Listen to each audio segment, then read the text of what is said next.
আপনাকে যদি প্রশ্ন করা হয় 2024-25 মৌসুমে ব্যালন ডি'অর পাওয়ার দৌড়ে সবচেয়ে বেশি এগিয়ে আছে কোন খেলোয়াড়, আপনি হয়তো বলতে পারেন লামিনে ইয়ামাল, রাফিনহা বা উসমান ডেম্বেলের কথা।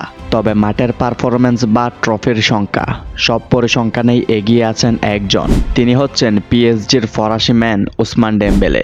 এই কথাটি শুনে আপনি একটু অবাক হয়ে যেতে পারেন, তবে এটাই সত্যি। উসমান ডেম্বেলের থেকে রাফিনহা বা লামিনে ইয়ামালরা যোজন যোজন পিছিয়ে। এই উসমান ডেম্বেলে এই সিজনে কি করেননি, যেই পিএসজি তাদের ইতিহাসে কখনো ইউএফা চ্যাম্পিয়ন্স লিগের স্বাদ পায়নি, সেই পিএসজিকে ইউএফা চ্যাম্পিয়ন্স লিগ জিতিয়েছে। ডর্টমুন্ডের থাকাকালীন বার্সেলোনা ছিল তার স্বপ্নের ক্লাব। তিনিও একদিন স্বপ্ন দেখেছিলেন বার্সেলোনার হয়ে মাঠ মাতাবেন এবং তাকে সেই সুযোগও করে দিয়েছিল বার্সেলোনা।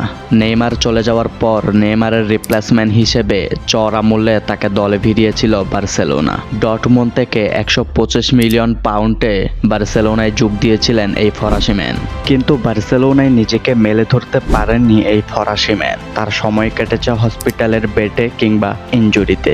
বার্সেলোনার হয়ে 185 ম্যাচ খেলে গোল করেছে 40টি এবং অ্যাসিস্ট করেছে 43টি। বার্সেলোনাতে উসমান ডেম্বেলে সিজনের পর সিজন ছিলেন ইনজুরিতে।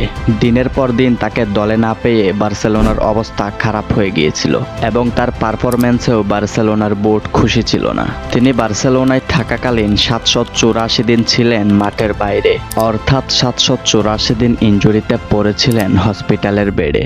এরপর বার্সেলোনা তাদের আর্থিক অবস্থার কথা চিন্তা করে তাকে বিক্রি করার সিদ্ধান্ত নেয়। 125 মিলিয়ন পাউন্ডে কেনা একটা প্লেয়ারকে মাত্র 25 মিলিয়ন পাউন্ডে বিক্রি করেছিল বার্সেলোনা। মাত্র 25 মিলিয়ন পাউন্ডে তিনি পিএসজিতে আসেন।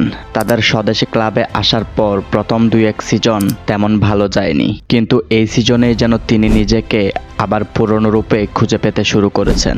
মাত্র 25 মিলিয়ন পাউন্ডে আসা উসমান ডেম্বেলের বর্তমান market value 90 million.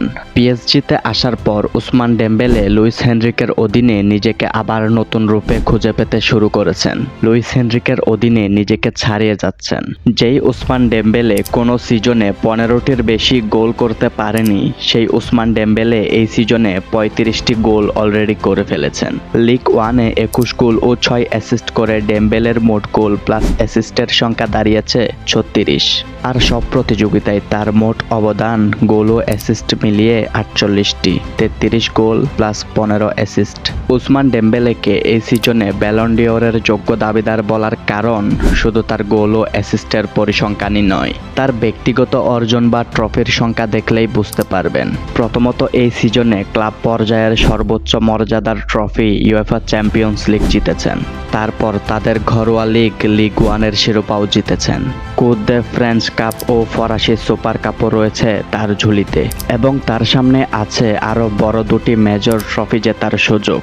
UEFA super কাপের ফাইনালে রয়েছে পিএসজি, সেই ফাইনাল এখনও অনুষ্ঠিত হয়নি। অপরদিকে চলতি সিজনে ক্লাব বিশ্বকাপের ফাইনালে রয়েছে পিএসজি, যেই ফাইনালে পিএসজি চেলসির বিপক্ষে হট ফেভারিট। পিএসজি যে এই সিজনে তাদের ইতিহাসের সবচেয়ে ভালো ফর্মে রয়েছে তা বলার অপেক্ষা রাখে না এবং তার ব্যক্তিগত অর্জনের খাতায় রয়েছে লিগ 1-এর সর্বোচ্চ গোলদাতা হয়ে গোল্ডেন বুট জয়, লিগ 1-এর এই সিজনের সেরা খেলোয়াড় এবং ইউএফা চ্যাম্পিয়ন্স লিগের এই সিজনের সেরা খেলোয়াড় হয়েছেন উসমান ডেম্বেলে। অপরদিকে উসমান ডেম্বেলের প্রতিপক্ষ হিসেবে আছে লামিনে ইয়ামাল। বার্সেলোনার সিজন শেষ হয়েছে অনেক আগে। বার্সেলোনা এই সিজন অনেক দুর্দান্ত কাটালে তারা ক্লাব ওয়ার্ল্ড কাপে অংশগ্রহণ করতে পারেনি।